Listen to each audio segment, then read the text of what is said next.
observar.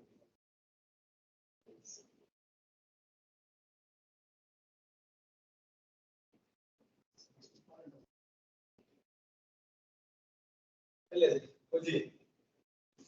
Pronto. Na outra vez que tinha apresentado umas semanas atrás, a gente tinha começado a observar como que a gente faz para poder desenvolver de forma paralela, né? Em paralelo, só relembrando rápido, a gente montou uma divisão serial, fomos levando para paralelo e vendo alguns problemas. Segunda parte de hoje, né? A parte mais chata do negócio, que é tentar lidar com os danados bugs. Infelizmente, eles existem, e algumas boas práticas de desenvolvimento que a gente pode usar para tentar reduzir bugs, ou se achar algum, né, conseguir corrigir mais rápido. Então, começando pelos bugs, né?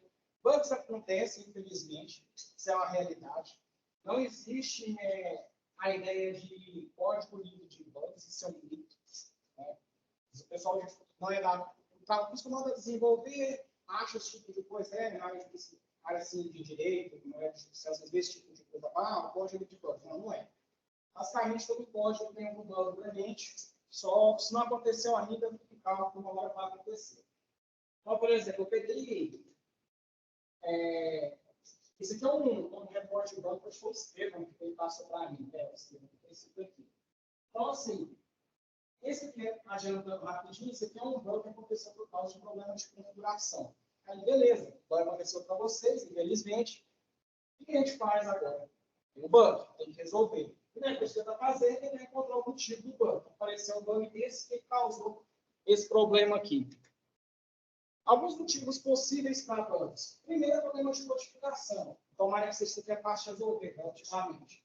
Algum if mal feito, algum estudo de dados que está uma variável no campo errado, é alguma operação que você tentou fazer, jogar um int no float ou o inverso, geralmente, foi errado. Pode ser um problema no design, no estudo de dados. Isso é um pouco mais complicado. Você tem que entender bem o que o estudo de dados está fazendo. Ou, se não, o estudo de dados que o sistema inteiro está fazendo. O entendimento sistema-wide. Que são mais chatos de descobrir. Pode ser um problema de integração para destaque. Você pode ter um problema por conta de uma biblioteca que você está usando. Você também pode ter um problema de configuração do usuário, né? Às vezes, documentação de como utilizar aquela parte do código para não bem feita, o usuário conduta situal que não deveria acontecer um erro. E, infelizmente, isso aqui não é uma piada minha, tá? Você pode ter um erro, só que não sabe acontecer. Deixa eu pedir resolver. Então, começando com o primeiro, problema de codificação. O problema de codificação, ele decorre de erros de programação. Como, por exemplo, esse aqui, ó. O que está errado nesse pedaço de código aqui? Eu tenho uma variável, né, é um array multidimensional, ele é alokável, está alocado aí nesse livro, e eu estou tentando usar o danado sem alocar. Agora, ele pode quebrar em qualquer um desses dois casos, mesmo quando está compilando, ele já está cansado de ver isso na MRC. Às vezes o ministro dá mais cara, mas, no geral, deveria quebrar. Esse cara não existe. Não foi alocado. Eu tentei errar. Isso é um erro de programação. Você concorda comigo que se eu tenho um alocatério, se eu tenho, às vezes, um ponteiro em C, uma informação dinâmica, precisa existir na memória se conseguir acessar? Sim, então, esse é um problema, ironicamente, um dos mais fáceis de resolver. Fácil entre aspas, tá? Eu posso ter também um problema de dimensão incorreta, isso aqui. Especialmente para quem está brincando e tudo mais, deve existir mais da conta. Tentei acessar um array, deu um index, bora lá. Eu peguei esse reporte de erro que foi do Ventura, se eu me lembro bem. Então, olha só. Esse array aqui, ele tem tamanho 1, e estou tentando acessar ele como se tivesse tamanho 9. É um erro de programação. Se eu tenho que acessar 9 posições de uma array, por que eu coloquei com tamanho 1? Programação, vamos corrigir. Outro, pode ser um if-else mal configurado. Esses aqui são um pouco mais chatos de acontecer, né, de identificar. Quando dá um if-else mais mal configurado, geralmente vai estourar dentro deles, né? Então, pega esse pedaço de código, não está no master, não, tá? A gente altera o código para o if. Então, olha só, eu estou fazendo um teste nessas variáveis aqui, ó. Input mais plot. Só que, cara, nós não temos inicializadas. Por serem variáveis estáticas, olha lá, tem nada a colocar tempo ali, Beleza? Elas estão lotadas, mas até que lado é lixo. Um número desse tamanhozão, e eu estou tentando comparar ele com o número definido pelo usuário. Vai dar erro. Às vezes, por algum milagre, até uma dessas condições passa para avançar errado. Esse é o problema ligado tanto à inicialização quanto ao valores fiéis mal feitos. Eu também posso ter uma ausência de include, né? No Fortran, isso é mais fácil de perceber, porque ele já tinha acusado de imediato. Cara, eu não achei informação pulando. Isso não existe. Aí você dá um procura lá no code, lá, dá um search lá, você vai dar, esse cara está em qual parte? Está fulano, então coloca o usar. Você mais faz um pouco mais complicado, por isso eu fiz questão de colocar isso aqui. E você também não pode não, tá, gente? Não precisa assustar. Gerei de forma intencional. Essa função aqui, ó, ela está declarada dentro desse header. Se eu removo esse header, ele está tentando acessar uma área que não existe. Olha, não é dado essa função. Código. Ele vai me dar um erro. Eu escondi o erro. Ele vai me dar um erro dizendo que esse cara aqui está sendo feito teste errado. E a razão, no caso aqui, é falta de input. Esses casos de problemas de input, problema de conversão de tipo, são mais fáceis de perceber com a ação computada na parte de compilação. Ou seja, você não vai nem conseguir rodar o código. De certa forma, isso é bom. E também a gente pode ter os bugs por conta de estrutura. A gente pode ter o uso inadequado do tipo, a gente pode ter dependências circulares. Uma estrutura que depende de um pedaço de outro, e essa daqui depende de um pedaço dessa. Né? Você tem desse jeito. Nesse caso, você teria que quebrar a estrutura, gerar uma estrutura comum, e as demais serem herdadas. A gente pode ter um problema de vazamento de memória, e esses são internais de achado, e tem um limite para problemas relacionados à quantificação. Felizmente, eles são relativamente fáceis de resolver. Já problemas relacionados a esse tipo de design do código, eles já são intrínsecos à forma como você desenhou o código. Eu peguei aqui um bug que a gente tinha tempo atrás na hash TPM. E esse bug acontece aqui porque a única forma que a hash é feita. Basicamente, como que essa hash TPM é feita? A gente armazena as partículas dentro de um grande buffer. Beleza, se eu tiver as partículas altas contidas, bonito.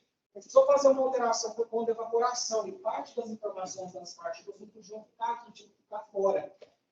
Tá, teria a princípio um problema, mas deixa eu colocar dentro das essas informações, aonde que foi quebrado a gente? Na comunicação. Porque na hora que eu vou fazer a comunicação, eu pego um pedaço da minha hash de partículas, gero uma outra hash de dados, na verdade, e transfiro de um processo para outro. Qual é o problema agora? As minhas informações estão todas aqui dentro mais. Então, ao fazer a comunicação de uma, por exemplo, essa partícula aqui, essa P4, do processo 1 para o processo 2, sem lidar com as informações extras, isso aqui vai quebrar. Onde está o problema? Estrutura. Isso é um bug decorrente da estrutura. E eu adiantei o processo. O que eu acabei de explicar é que eu tinha avançado no slide. É isso aqui. Vou passar rapidinho. A gente tem 30 slides ainda. Eu adiantei. Essa aqui também é a mesma coisa. A gente também pode ter problemas relacionados à integração. Um caso relativamente recente, tem uns 2 meses que a gente pegou esse cara aqui, foi o caso do Sentinel 4 HDFI. Qual que era esse problema? Até a gente começar a rodar uns casos absurdamente grandes, a gente não precisava ter os dados muito grandes dentro do HDFI. Então, quando eu estou escrevendo ali no HDFI, entrando um pouquinho na ideia de como tomar o HDFI, ele é montado como se fosse um grande bloco, tá? Super simplificado. Coloco minha carteira de dados no topo, eu coloco os meus dados dentro dessa faixa e eu coloco aqui uma mapa de navegação para esse cara de carro. Então, basicamente, eu tenho aqui os meus pets, a minha sim, cada nossa experiência é do seu. Isso aqui, ó, está dentro da atividade string. O que vale no 7? Essas pontinhas aqui é onde começa cada um. O problema que a gente tinha é que essas pontinhas aqui estavam ficando números muito grandes. Porque o caso era muito grande. O caso gerava um monte de informações. Se eu me lembrei, cada HDFI tinha 25 GB, de caixa muito grande. E aí o número que descreveria o deslocamento dentro desse cara era um número muito grande. Era um número pequeno. E aí a gente entrou num probleminha nada legal. Por quê? O HDFI ele é implementado em C. Ele tem suporte a números de navegação, offsets, muito grande, 64 bits. Só que a gente não usa só CMSI, a gente usa Fortran. Então, a gente tinha um problema de que a interface do HDFI para o Fortran só tinha basicamente esses tipos aqui. Então, eu tenho aqui esse HDFI 20, que é um texto de 4 bytes. Esse real, que é um float, número configurante de 4 bytes. Esse cara aqui é um número configurante de 8 bytes. E string, caractere. Só que eu não posso ter, para esse caso específico, um número que é só de 32 bits. Eu tenho um offset que vai deslocando, cada vez maior. Uma hora a gente estoura esse número. Então, aqui a gente começou a ter um problema por conta do que a API que ele fornece, não do ATC, do ATC suporta esses caras. Ele é bem assim, toda essa parte aqui embaixo, mas é para poder mostrar que a biblioteca até que fornece o tipo inteiro de 64 bits. Esses são esses dois caras aqui. O problema é esses DELE, para poder indicar que a gente recebe muito de origem. É basicamente uma configuração superficial nova que está dentro do processador. Então, eu precisaria, para tentar usar tem aqui hoje, tá, no telefone, travar esses caras aqui. Qual é o problema disso? Beleza, suponha que essa máquina teve 20, vai funcionar ela. Suponha que essa heroína não vai funcionar nessa escala. Eu continuo com o problema.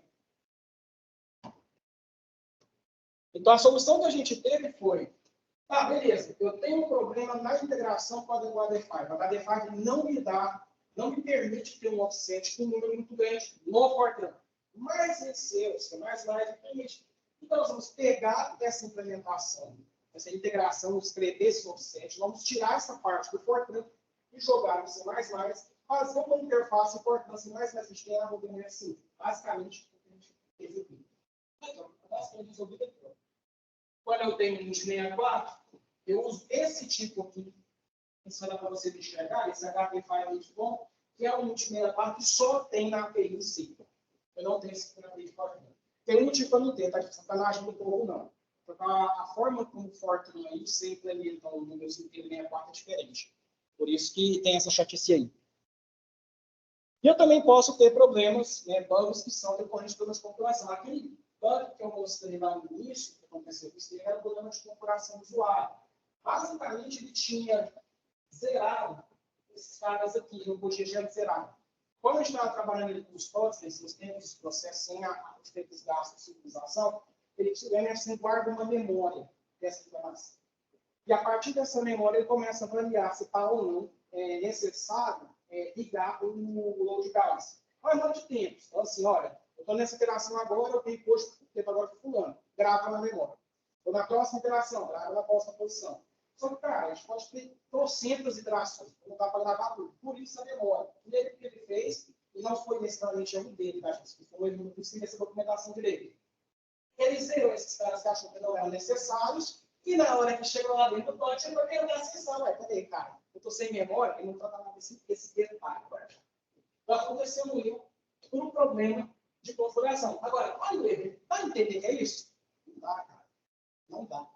Você ficava tentando entrar no código, avaliar. Ah, tá, então estava vendo uma rede que era para ter tamanho e não tem. E aí você vai olhar na configuração, não está avisado, deve ter tamanho. E a gente ainda pode ter, para variar, o que eu chamo de bugs esotéricos. Toda a computação chama de bug esotérico mesmo. Que é aquele bug que só Deus sabe o que acontece, ninguém tem a menor ideia. Se vocês pegarem no máximo, vocês vão achar esse bloco aqui lá, que eu coloquei. O que você está fazendo? Nada. Está só escrevendo aquela variável de debug, uma outra informação, você está dentro do gerador que vai para o verify, tanto para poder escrever restart, quanto para escrever output. E o problema que eu estava tendo é, no caso, naquele teste case de restart, na minha máquina especificamente, para variar, na workstation não deu, no cluster não deu, eu acho que o também não deu. E apenas no modo release, apenas no modo debug. Por isso que eu coloquei. Gente. Apenas no modo debug. Na hora que eu ia botar esse interador no restart, quebrava, exceto se eu colocasse essa função. Se eu colocar aqui uma declaração de variável, dá errado. Se eu colocar qualquer outra coisa, dá errado. Exatamente isso aqui dá certo. Por quê? Não faz sentido. Isso aqui não serve para nada. Mas, se eu remover esse pedaço de código, não dá problema. Então, como é que eu vou explicar para vocês? pode falar de forma jocosa, então é esotérico. Mas, dado que um programa de computador, esse código que a gente escreve, não é o que a máquina executa, executa outra coisa, linguagem de máquina. Então, você quer traduzir ele para a linguagem de máquina, e as coisas não necessariamente vão ficar do jeito que nós escrevemos. Então, pode acontecer um bug, inclusive pelo compilador, excluindo-se aqueles que me dizem gera, sim, pode acontecer. E esse provavelmente é no caso desse. É algum problema na computação, alguma instrução ruim, que tinha sido produzida errado, e é no fluxo de execução, quando, nesse caso, na minha máquina específica, pode estourar as instruções. Colocar essa operação fez parar o código, porque também não sei. Infelizmente, gente, se isso aconteceu com um bug esotérico, aí, meu cara, ora, porque não vai ter muito conserto mesmo, não, infelizmente. Agora, uma vez que a gente achou o danado do bug, o que a gente tem que fazer? Desesperar? Não. Xingar o coleguinha também? Não. A primeira coisa que a gente tem que tentar fazer é resolver o danado do bug. Como é que eu resolvo? Encontrar um motivo, a gente já viu, pode ter vários motivos. Uma outra boa prática, embora eu coloque meio como prática, mas é uma ideia de sugestão para vocês, como muitos aqui têm mania de usar modo release, manda direto para o debug. Por que é isso? Quando a gente faz a compilação do MSI em modo release, ele reordena o código. Ele pega as instruções que estão lá no final e colocar aqui na frente. Uma que está aqui na frente e colocar lá no final. Então, o código que você gera para o release, além de ele ser praticamente único para a sua máquina, é diferente se você gerar um release na sua máquina, nesse notebook, na workstation, ou no cluster, totalmente diferente, ele ainda pode introduzir alguns bugs. E isso pode atrapalhar a sua análise. Então, joga no modo debug, você vai reduzir substancialmente esses problemas. Essa é a primeira coisa. A segunda coisa, analisa a mensagem de erro. Problemas de programação que vão ser barrados no compilador e problemas de configuração como esse aqui, a mensagem vai te dar, se ela não te falar onde exatamente está o problema, ela vai no mínimo te dar um caminho. Nesse caso, ela deu, olha, o problema do lote. É um problema na dimensão do array. Aí você vai errar no código que está fazendo, eu estou usando o cara que está usando, poderia, problema de configuração. Se fosse um problema de codificação, um problema de programação, ele fala, a variável está errada, a conversão está errada, está faltando um input. Segunda coisa que você faz, analisa a mensagem de erro.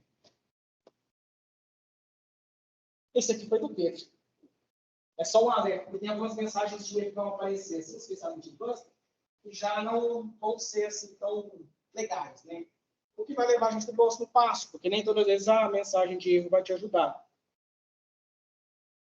A terceira coisa que você pode fazer, se você não resolveu o bug até chegar, chegou até aqui e não resolveu ainda, faça uma análise do fluxo de execução. Isso aqui é um pouco chato, gente, mas é necessário. Por quê? Vamos lá, conforme comigo no programa, você segue um fluxo muito bem definido. Se eu tive um problema nesse fluxo, tiver um bug, se eu analisar o fluxo, eu vou, no mínimo, ter uma ideia do que pode estar causando. Por isso aqui. Por que eu falo que é chato? Porque você vai ter que seguir o fluxo inteiro. Em alguns casos, o bug vai te dar mais ou menos uma ideia de onde está o problema. A mensagem de erro, a corrente de compilação. Vai ficar mais fácil, já sabe mais ou menos onde você vai beneficiar. Em outros casos, não. Em outros casos, você vai ter que sair caçando o sistema inteiro. E aí a coisa fica mais complicada. Por isso que, basicamente, eu pessoalmente consegui, quando eu tenho que sair caçando locais do sistema onde pode estar usando bug, eu costumo chamar o subsistema de logs. Por quê? Começa a colocar marcadores no fluxo de execução para eu ter uma ideia de onde está indo. Se eu tenho um bug, igual que a gente estava resolvendo antes, porque o bug existe voltando constantemente no VPN, tem uma posição exata. A posição está acontecendo é onde está o plano está ali. Mas sabendo que ele vai quebrar ali, eu posso encher o código com essas chamadinhas aqui. Ou você pode jogar na tela ou chamar de sistema de autodefesa, que vai facilitar o processo, para ver aonde ele está indo e qual o valor de algumas variáveis. Então, se eu tenho suspeita, por exemplo, que uma conta está errada, eu posso jogar o resultado daquela conta em log. Deixa eu ver se está errado. Está errado mesmo. Essa conta eu acabei de descobrir. Estou lá na frente, o problema está aqui. Esse tipo de coisa que se utilizando o subsistema de log. Você pode e aprende esse subsistema de log. Vai no gosto de vocês. Eu prefiro o subsistema de log. E ainda tem outras ferramentas que a gente pode usar. O Fred gosta muito, é o Valgrind. Eu geralmente recomendo usar na Algate, cara, quando vocês capam um vazamento de memória daqueles bem infernais, que conseguem ter a menor ideia de o que está acontecendo. Basicamente, o que o Valgrant faz, ele cria uma jail, pode chamar de pensar como um container, tipo Edge. E aí ele roda o NF5 dentro dessa jail e começa a ver o que o NF5 está fazendo na memória. Então ele percebe, olha, o cara fulano, ele chamou para o bloco de memória, ou aí ele sai dessa discussão e essa variável que eu trabalhei nesse contexto, por exemplo, ou outra situação, eu tenho um pedaço do código que acontece que é executado várias vezes. Não é FCMA, mas é um código interativo. Então, eu tenho que ter esse pedacinho de código aqui, uma alocação. Aí eu venho e rodo uma vez, alô, lá. Rodo uma segunda vez, lá de novo. Terceira, quarta, eu vou pulando. Esse tipo de problema que dificilmente vocês vão perceber sem utilizar um sistema desse. Às vezes vai perceber, porque se o caso for grande vai ser uma memória rápida, você vai ver fazer isso aqui, ó. Um crescimento exponencial, você pensa, tem algo errado. Em outros casos, não necessariamente vai acontecer, porque pode ser que esse pedaço de código executa alguns momentos e outros não, então ele vai postergando o momento de estouro. Você acha que está certo ou não está? Uma grande ideia isso para vocês. E a gente ainda tem o GPROF, que você não lembra. O GPROF é muito bom, cara, para vocês fazerem ter uma ideia de quanto de tempo ele está gastando por chamadas. Tá vendo? Tem outro uso do Algate também, né? O Algate também tem essa funcionalidade. Então, basicamente, se vocês querem saber, eu estou com uma interação muito lenta, aonde que está gastando muito tempo? Você tem a menor ideia? O GPROF pode te dar uma ajudada para vocês. Essas são ferramentas. Sandra, oi? Só comentar, pode voltar um pouquinho ali no Algate? Claro. Por exemplo, aí, né, galera? Por exemplo, ele fala 427 mil bytes no bloco ainda são alcançáveis, né? Ou seja, a gente ainda pode recuperar eles. Porém, tem uns que são definitivamente perdidos. Aí a gente não consegue superar esse vazamento ali. Tem um vazamento que pode ser atribuído ao mesmo compilador, ao mesmo a estrutura do código, que não conseguimos tirar de jeito nenhum. Agora, quando fala still reachable, é porque, olha aí, inclusive não é desprezível, né? 10 megas ali, né? Aí a gente consegue, é porque tem uma alocação, talvez, pode ser, né? Uma desalocação que não está acontecendo lá dentro do código. Então, a gente consegue, revisando o código, consegue identificar, consegue recuperar essa memória. Entendeu? Ele vai fazer um reporte do código inteiro. E aí, inclusive, a velocidade de processamento dele vai cair muitíssimo. Então, a gente precisa, por exemplo, fazer o suficiente para você passar por todos os módulos que você precisa e pronto. Ter, por exemplo, em 2 passos de tempo, que tenha a remalhagem, que tenha todos os módulos que a gente vai precisar, para fazer essa análise. Se você deixar um caso inteiro, 10 mil passos de tempo, 100 mil, 1 milhão, aí é impossível. Você não vai resolver nunca o código. Demora muito. É isso. Isso no próximo aí, do GPROF.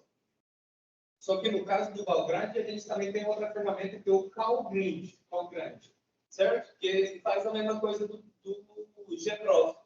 Que ele vai fazer vai mostrar ali, por exemplo, calls, certo? É o número de chamadas naquele código, naquela execução do programa que foram feitas para no caso, para aquele módulo, aquele subrotina check input file, por exemplo, que ela está dentro do main. Estou errado é isso, ou do input data, né? Input data, check input file. Então, essa subrotina está sendo chamada 40 vezes.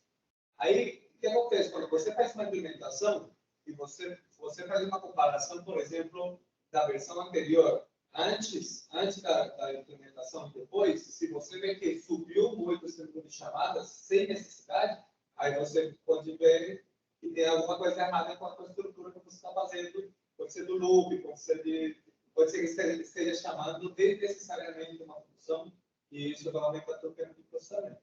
Vamos pegar para fazer o gancho que ele falou, que é a parte que é desnecessária. Essa execução aqui é necessária, tá? E precisa fazer isso aqui, porque está lendo, vai fazer a checagem de vários arquivos, vai fazer isso várias vezes. Então, como é que eu vou saber se é necessário ou não? Análise de fluxo. Eu vou analisar o fluxo, eu já tive uma ideia, ó, chamando de gente mais, deixa eu ver se eu preciso realmente rodar esse cara o tempo que eu vou. Tá preciso? Não, beleza, paciência. Isso acontece depois. Não preciso? Melhor depois. Então, resumindo essa parte toda, ao encontrar um banco, primeira coisa, joga no modo debug, talvez no modo que eu faço exclusão do Valorant ou de prova, interpreta a mensagem que aparece, se ela for útil, tenta resolver. Se deu azar de não ser útil, né, já aconteceu com o Léo, avalia se você fez os inputs que você precisava, pode ser um problema de input, vê se está forçando em uma conversão que não deveria, especialmente se aqui, ó, double para input, perde precisão. Vê se você também está chamando a rotina com parâmetros errados. Geralmente, exceto em conflitos de função, essas aqui são muito fáceis de identificar. Tá? Parâmetro errado, ele vai te falar, olha, cara, eu não achei um cara aqui, o tipo está errado, você vai estar bem tranquilo. Se ainda não encontrou problema, aí, galera, é o mais difícil. Vai analisar o fluxo, o código, e, se necessário, chama alguma ferramenta de ajuda. Né? Eu não citei aqui, mas dentro do subsistema de logs, a gente também pode ter um meio de sistema de profile, faz contagem de memória. Por que eu estou citando isso? Como o Fred bem avisou, Valgrind é lento, gproc também. Então, se você tiver, no caso de gproc é um pouquinho mais complicado, porque não colhe informações ao longo de toda a simulação, é um pedaço não vai parar. Valgrind, olha o tempo que você está rodando. Então, às vezes, você pode estar no caso, seu caso está rodando lá no cluster, lá no release, e, cara, você deu azar que deu vazamento também. E aí, se você tentar chamar um Valgrind, além do desempenho cair, vai subir a memória, e você não vai conseguir pegar nada. Pode ser um caso usar um sistema de subsistema de profile, está dentro da parte de logs. Você pode pôr marcadores que te geram uma informação, olha, eu estou gastando tanto de memória nesse momento. Depois de um certo ponto, você chama de novo e vai falar, estou gastando tanto. Tem uma discrepância muito grande. Entre essas duas chamadas, tem vazamento de onde? Pode olhar. Pode acontecer isso, gente. E quando uma depois que achou o danado do banco, aí é corrigir, né? Então, primeira coisa, para poder corrigir da forma correta o banco, descobre qual é o motivo, você não gerar outro banco. Olha, está acontecendo, infelizmente. Uma vez que você conseguiu descobrir, resolve da forma que é necessária e atualiza todo mundo. Eu vou adiantar aqui, porque está quase acabando. E agora vamos à parte de boas práticas. E existem coisas que a gente pode fazer que não são necessariamente técnicas de programação, tipo, usar o modelo fulano, usar o estudo fulano. Não. São coisas que a gente pode fazer adicional que podem ajudar muito, tanto a evitar bug, quanto a corrigir bugs. A primeira delas é datação. Né? Em C, cara, isso é bem avacalhado, porque tudo lá não tem datação. Você pode jogar entre chaves, você pode fazer um código totalmente mais bem maluco. Mas em Fortran, é bem fácil fazer isso. Então, olhem só para esses dois pedaços de código. É o mesmo código. Mas todo mundo concorda comigo que isso aqui é mais fácil de perceber quando estiver em fluxo. Então, se você vai precisar fazer a análise do fluxo no momento, procure deixar o código mais bem formatado, para você ter uma ideia visualmente, ele está indo para cá, terminou esse if está aqui. Senão, você pode dar, porque sempre a parte das ideias pequena. Tem lugares no código que você pode estar um bolão, tinha desse tamanho. Vai ser muito ruim de perceber onde está indo o fluxo. Outra coisa que a gente pode fazer também é modularização. Modularizar o código é reorganizar, não é reescrever nada. O máximo é evitar que você tenha alguns arquivos muito grandes ou rotinas muito grandes. Citando dois casos aqui, ó. Esse arquivo que tem você, cara, esse arquivo é muito grande. Você achar qualquer bug nele ali é muito chato. Quando você dá a sorte dele, do computador de falar, o erro de falar, o erro está nessa linha, beleza, mas quando você não dá essa sorte, você vai ter que, às vezes, varrer o código inteiro, o arquivo que tem 6 mil linhas, tentando achar onde exatamente está o problema. Você quer bem complicado. Da mesma maneira, a gente tem rotinas muito grandes também. Evite fazer rotinas grandes. Você tem, trabalhando no DPI de novo, essa parte de teste é muito grande, 600 linhas. Se você tentar analisar o fluxo inteiro, depois faça esse exercício, vão lá no código, abram essa rotina, você tem DPI na DV, não tem você, tentem entender o fluxo dela. Por conta própria, só vai ser difícil. é muito grande. O que eu posso fazer nesse caso? Eu posso ver, por exemplo, no caso da evidência, tem um monte de partes de precedência sendo chamadas. Eu posso criar blocos inteiros, jogo numa outra função, e aí eu pego esse bloco inteiro, coloco nessa função e eu chamo essa função aqui, deixa eu comentar. Vai ver que um bloco desse tamanho, num outro bloco desse tamanho, eu vou ter um monte de chamadinho, muito bem estruturado. A outra coisa que a gente pode considerar também é fazer o uso adequado das APIs, igual se teve no caso do Bodify. A gente tem um problema nessa API da Bodify para Fortran, não suporta o que a gente precisava, mas em C funciona, então vamos para a API do C, faz o resto importante. Você pode fazer essa coisa da PSI uma vez, né? O problema também na API. Então, às vezes, se o seu banco está dentro do quer dizer, deu aqui as coisas para dentro da biblioteca, vê se a API que você está usando está certa, se não tiver, procura corrigir. E a outra coisa aqui também, não reinventar a roda. Isso aqui é programar é legal. Imagina que vocês gostam de alguma maneira de programar, vocês ficarem aqui. Mas nem precisa ser feito zero, tá, galera? Tem muita coisa pronta e a gente pode pegar pronto. Ao invés de eu tentar mandar a mão ali, que você quiser, não, vê se tem algo pronto que funciona. Testou, funcionou? Coloca na destaque e deixa bem legal. Até essa estratégia que alguns códigos CFT com as vezes que o Tosca usa, né? Tosca é literalmente utilizando razões. E uma outra boa prática é documentar o danado do código. Tanto lá nos arquivos de input, para o usuário não errar, igual aconteceu que eu escrevo ali, né, ali, quanto também para vocês se lembrarem do que vocês estão fazendo. Por exemplo, essa rotina que você quer meses. Se eu for tentar escrever essa rotina, eu vou lembrar o que eu estava fazendo. Só que na época, vamos deixar esse tempo documentado, que se eu precisar mexer nela, eu sei o que está acontecendo, pedaço a pedaço. E no caso da Maxine, a gente tem essa estrutura aqui, ó, depois eu passo a cidade para vocês verem. Se vocês colocarem um comentário usando esse padrão, o próprio code gera para você, quando você está utilizando em outro lugar. Então, você consegue documentar uma parte das suas rotinas aqui. Lá na frente, quando você precisar reaproveitá-las, ou outra pessoa por reaproveitar, e não precisa ir lá e usar a rotina inteira. Entendeu? Comentar, esse caso que eu preciso. E, por último, né, testes. Testes são necessários para a gente poder conseguir encontrar eles, tentar resolver os antes de jogar no caso real. A gente tem hoje uma suíte de teste com mais casos, né? Você tem basicamente os testes que a gente tem aqui, o FSI, FSI, e basicamente, cada um deles pega um cenário específico, né? Sim, alguns gerais. Por exemplo, o aluno ele testa só pressão, velocidade, se eu me lembrei, viscosidade, é um teste mais simples. Mas é um teste, se você mexer no software, você tem que fazer, tá? Qualquer vez que você quiser, o aluno pega. Os outros casos aqui, depende. Por exemplo, se você não mexeu nada nos HDFI, você não precisa mexer nesses casos aqui, não. Se não, mexer no HDFI com alguma coisa, vê se você não quebrou esses caras aqui, que são bem dependentes disso. Mexeu alguma coisa de fronteira imersa, os testes de prédio, os esfera. Saber se não quebrou nada lá. E assim diante. E, por fim, uma recomendação. Uma boa maneira também da gente conseguir gerenciar o tempo, gerenciar o que a gente vai fazer, porque tem mais todo mundo tem muita coisa, né? É utilizar o que se chama de tarefas. Aqui é um princípio antigo, né? Você quer abrir um time. Então, o que eu acho legal no time? Eu posso colocar novas tarefas que vão aparecer nessa área, que eu já gravando. Aquilo que está pronto, ou seja, se eu tiver necessidade, eu vou passar para esse cara aqui, o que eu estou mexendo agora, o que eu acabei de fazer, cara, ele está deixando que está pronto. Se dá uma forma visual de eu perceber o que eu tenho que fazer. Se você é isso, não, gente, tem gente que não leva. Você pode escrever uma listinha no seu celular. Tem esse quadro lá no escritório, eu costumo usar isso. Você pode pôr na sua agenda, vai do seu bolso. O que eu recomendo?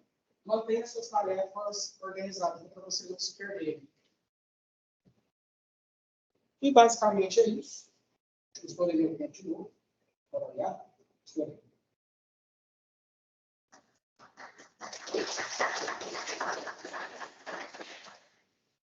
Pessoal, uma pergunta, uma comentário. Lá no input, naquela última linha, aquele override lá, quando eu deixo aquilo lá falso, a simulação já estraga. Cara. Vou te falar, se eu coloco uma rua, ela funciona bem. Então, o que que lá faz? Aquele override lá é um subsistema para poder identificar erros que podem derrubar a simulação. E ao invés de deixar o erro acontecer, o MFSIM vai parar. Por que isso é importante? Quando o erro acontece no MFSIM, para o temporal lá, ele lança com o erro e você está todo mundo. Cara, você tem um monte de gente alocada aqui. Você não vai voltar um, vai estar com memória. Isso aqui, vou até voltar naquela imagem do Valgrind. Achar onde ela está. Não, está para frente. Aqui, ó. O comentário sobre esse estilo.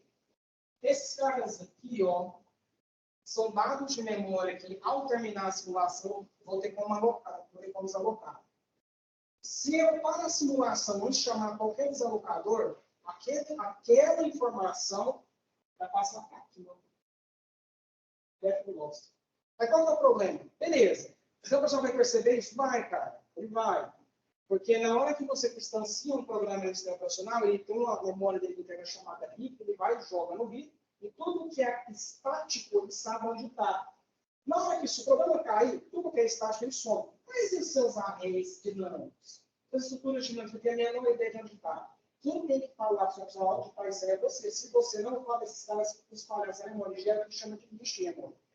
Eventualmente, dependendo da versão do kernel, o kernel vai achar esses caras e vai consumir isso neles. Às vezes não. Então, para dar um caso concreto, observe que quando eu reinicio o cluster, nas primeiras semanas o cluster está muito rápido. Depois ele fica mais lento. Por quê? Porque começa a faltar memória.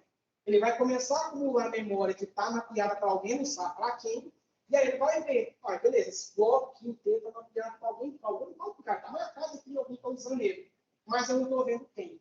Dependendo da versão do kernel, ele coloca o contador de acesso. Com o tempo, ele percebe que esse bloco está muito tempo para a máquina sem ser acessado, eu não preciso disso nele. Desaloca, libera para alguém poder usar. Se não for o caso, ele fica ali enquanto a máquina estiver ligada. Então, vocês conseguem daí já perceber o problema.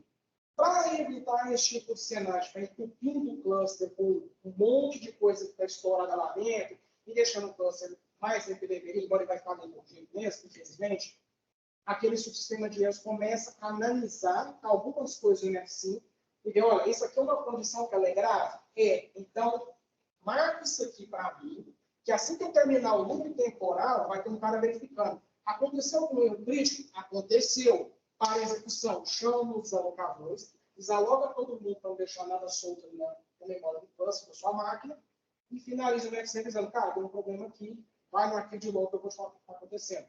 É basicamente isso que ele faz. Quando você coloca para dar override nele, a não ser que ele tenha um erro muito grave, ele vai demorar. Por exemplo, um erro que não é muito grave, carga ruim. A gente tem uma carga ideal ali, tanto com multigrid quanto com PET. Se você estourar essa carga, a simulação vai ficar ruim e às vezes até aquela simulação inteira. Se você não colocar o override, ele vai fazer isso como crítico. Não tolerar nada. Não, cara, isso aqui está errado, derruba esse cara aqui, que sempre vai acabar essa simulação. Se você colocar o override, essa condição, que é uma que você pode trabalhar, eventualmente a simulação vai ter problema, beleza, mas nesse momento não faz. E como a gente tem a função do restart, você pode aproveitar lá na frente para dar um restart, beleza. Você pode dizer, cara, pega mais leve nos seus critérios para divulgar o código e deixa rodando. É isso que o override faz. Esse arquivo de logs para ver onde está dando erro, né? Na output. É no output. Os arquivos de log, como sempre no output, eles são proc underline número do processo, ponto log. Cada processo tem o seu.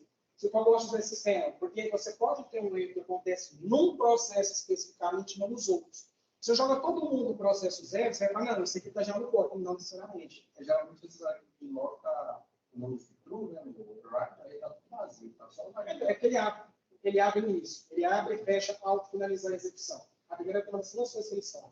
Se eu deixar false, aí vai. Se você deixar false, se cair em uma das condições, tipo essa de carga, que eu vou falar que é uma que ele vai derrubar, ele vai te derrubar e vai te falar, olha, a carga desse cara está acima do threshold, eu quero que derrubar. Tem um detalhe lá, depois você olha no multimento AMS, sobe um pouco, você vai ter umas configurações no multimento, você tem um threshold dele. Você pode alterar. Tá? Pode falar, não, eu não quero esse valor, não, tá? Tipo, tem pouco hardware, sei lá, preciso usar um threshold mais alto, você coloca e você pode usar aquele sistema lá de boa. Vai deixar passar. Eu estava dando um problema lá que a situação rodava normal. E aí, do nada, sem ninguém acusando nada, demorava 500 interações para resolver a velocidade dele, e aí estourava. Bom, aí ele procurava lá no áudio, no resíduo, lá. Não tinha nada assim que indicava que ia estourar alguma coisa. Aí eu tirei o load balance e Load balance, cara. Fatal. mas isso foi em um modelo, que os outros estão funcionando com o load balance normal, com o também. Então, respondendo, Marco. E a mesma malha? Mesma mais igual, só muito motorista. Pode ter dado uma saca de despertar um daqueles bugs do Oriente, né? Mas load balance, cara, ele é bom e é ruim ao mesmo tempo. Vamos lá.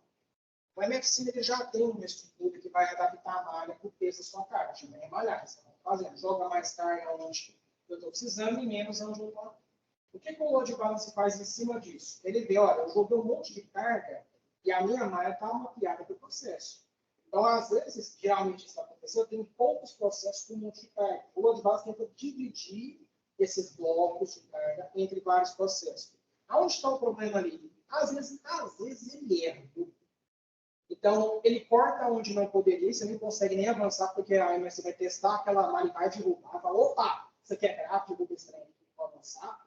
Ou então ele até deixa avançar, como eu já peguei situações no caso do spray, em que ele gera um buraco na malha, cara, e ele deixa que o MFC está rodando. O MFC dá um jeito de consertar aquilo, mas roda errado.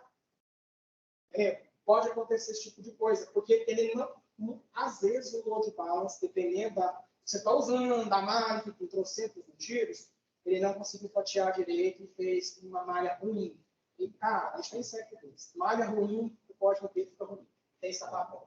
Às vezes o que eu faço ali, cara, é impor alguns blocos de refinamento na mão mesmo. Porque eu que ajudo um pouco no balance para ele. Ele já tem uns limites determinados para os usuários. Se você deixar os outros balance acontecer, ele vai mudar a tua área, inclusive, na hora do refinamento. Vai ser diferente do que quando você não usa os dois balance. O refinamento pode ser o mesmo critério, a mesma coisa, e ele vai mudar a tua área. Porque ele se adapta para fazer esse balanceamento de carga. Então, se ele tiver que adicionar um refinamento em alguma região para fazer esse balanceamento, ele vai fazer. Então, às vezes, impor aqueles blocos de refinamento ajuda um pouco a ele atuar melhor. Especialmente você não quer que ele mexa, porque ele mexe, até pensa o seguinte, o load balance ele é ignorante com a tomada, tá? Então, essa malha. O que a gente faz ali, a gente pega a malha, faz uma análise contando a quantidade dos controles, gera um número, coloca esse número numa matriz de pesos e joga isso lá dentro do load balance. Porque o load balance mexe na matriz de pesos, e a menor dele você tem peso. Então, ele é bem ignorante ao tipo de malha. Aí ele fala, eu tenho 50, 1. Não, se tem 50, 1, eu posso pegar e jogar 5 de cá e conseguir distribuir esses 50 nessa matriz inteira. Qual é o problema dessa abordagem? A matriz vai ficar balanceada? Vai. Mas eu poderia mover esses 5 para lá na malha? Nem sempre, entendeu? Aí é um detalhe da forma que a gente usa para balancear. Tem outros estilos de malha em que o balanceamento é um pouco menos complexo, mais fácil. Por exemplo, eu pego uma Multipli, eu desenho ela como uma árvore, que é uma árvore, especificamente.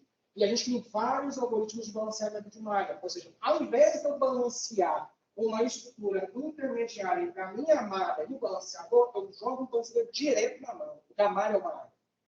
E outro tri, por exemplo, é mais ou menos, mais fácil, entre aspas, tá?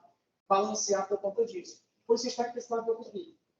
Porque ele, tá, gente, some alguns problemas que a gente tem na nossa malha, de backend, a gente deixa bastante, e a gente consegue jogar o lançamento direto na malha e não de estrutura intermediária, porque depois eu tenho que gera da malha, esse intermediário, chama de base. Volta de base, pega esse resultado, joga na malha.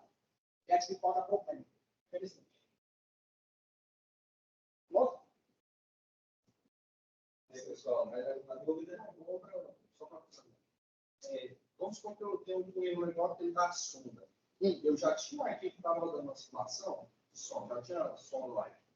Só que aí eu tive que fazer algumas alterações no input lá, e aí mudou a malha, aonde pegava a sonda, e ficou, igual você falou, mais sondas no mesmo volume.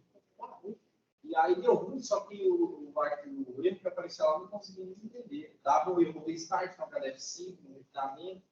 Aí quando eu desativei a sonda, aí funcionou. Então, aí é um lugar onde eu posso colocar esse tipo de erro. E digo para ele, ó, se a Marcelo me fala assim, por isso pode ser que seja isso. A gente pode, você pode documentar esse tipo de coisa. Você pode documentar, você pode fazer seu olha, deixa eu tentar lembrar esse tipo de coisa. No caso, eu uso relatórios. Os relatórios colocam esse tipo de informação. Daí você possa estar assim. Agora, necessariamente não. Porque olha só, mesmo que você está usando, entre aspas, o mesmo caso, se você mudar qualquer coisinha, você muda o caso.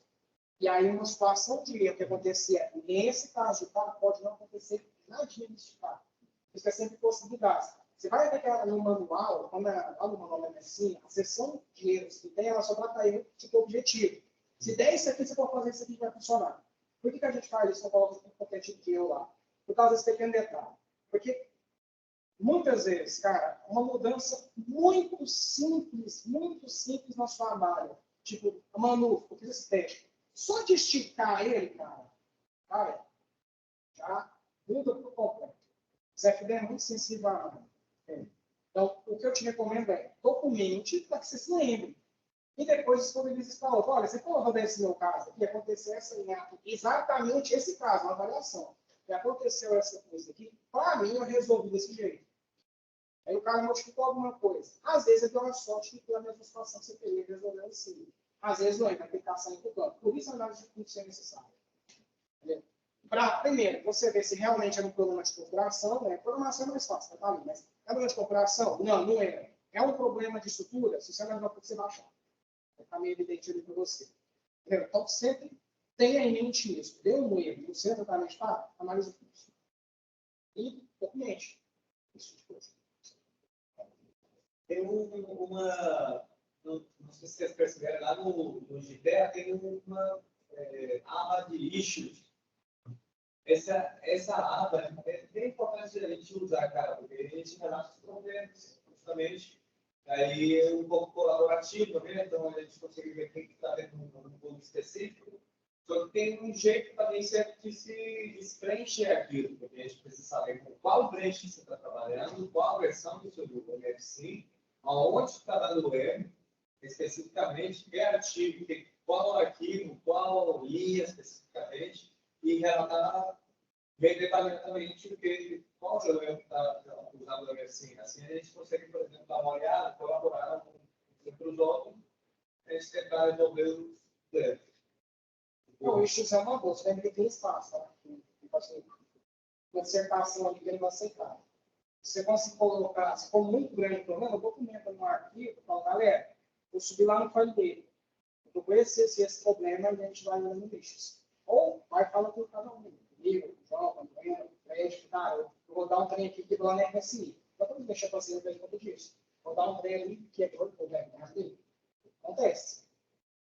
Porque você tem muita coisa dentro, né? Então, quanto mais módulos a gente vai adicionando, mais riscas, mais complexo pode ficando e vamos mudando erro, né? Infelizmente. Bom, é isso, gente. Bom, tá bom, valeu, Jonatas. Obrigado aí pela apresentação, tá? Beleza. Então é isso, galera. Até a próxima. Semana que vem. E acho que vem o Ofir.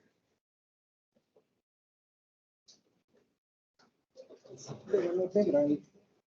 Pô, alguém liga a luz aí, pelo amor de Deus. Valeu. Oi.